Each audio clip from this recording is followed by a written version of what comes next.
Welcome to మాలిన్ kitchen. ఈ రోజు అయితే మనం హెల్దీ అయిన షర్బత్ చేసుకున్నామండి. మొహబ్బత్ కా షర్బత్ అండి. రూహ్ అఫ్జా మనం డైలీ ఎండలో ఇలా చేసుకొని తాగితే పిల్లలైనా పెద్దవాళ్ళైనా చాలా హెల్దీగా ఉంటారండి.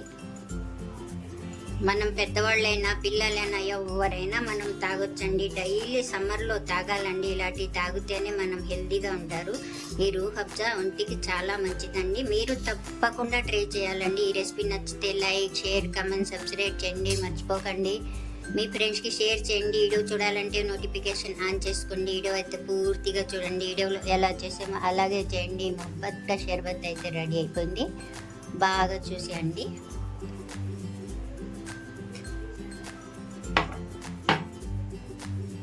Thank you.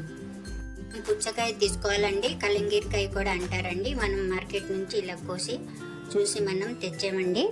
చూడండి ఇలాగైతే ఉంది మనకు. ఇప్పుడు మనం ఏం చేయాలంటే ఇది బాగా కట్ చేద్దామండి.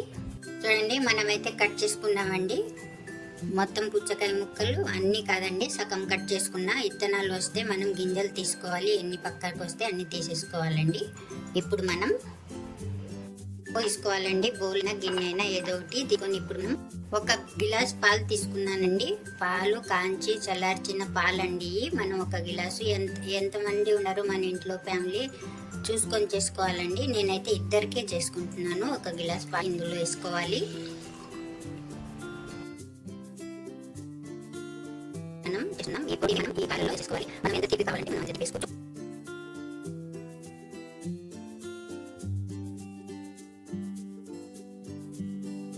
మనం ఇది అయితే ఒక స్పూన్ తీసుకొని నానబెట్టానండి. కడేసి ఒకసారి అయితే నేను నానబెట్టాను. కొంచెం నీళ్ళు వేసుకొని నేనైతే ఇందులో ఈ పాలు చూడండి మనం పుచ్చకాయ ముక్కలు కట్ చేసుకున్న సన్నగా ఈ పాలు మనం ఈ పాలు వేసుకోవాలి. ఇలా వేసుకోవాలి.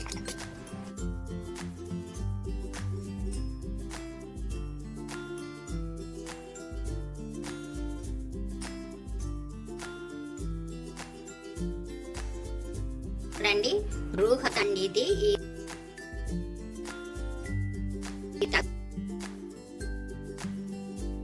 మనం చూసుకొని ఇప్పుడు మనం ఇందులోకి మనకి ఎంత కావాలో అంత వేసుకోవాలండి. ఎన్ని స్పూన్లు కావాలంటే అంత వేసుకోవద్దు. మనం చూడండి నేను ఒక స్పూన్ వేసాను, ఇంకా కొద్దిగా వేసానండి. ఇలా వేసుకొని బాగా కలుపుకోవాలండి. మనం కలుపుకున్న తర్వాత ఇప్పుడు ఐస్ వేసుకుందాం. డీప్ ఫ్రిడ్జ్ లో పెట్టాను. అలాగే నాకు బాగా ఐస్ అయింది చూసారండి. ఈ ఐస్ ని మనం ఈ రూహ్ అఫ్జాలో వేసేసుకోవాలి. మనం తాగేటప్పుడు ఐస్ క్యూబ్ వేసుకొని తాగొచ్చండి.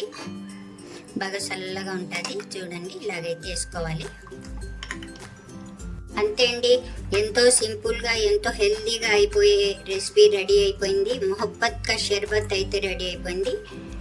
ఈ షర్బత్ నచ్చితే లైక్ చేయండి.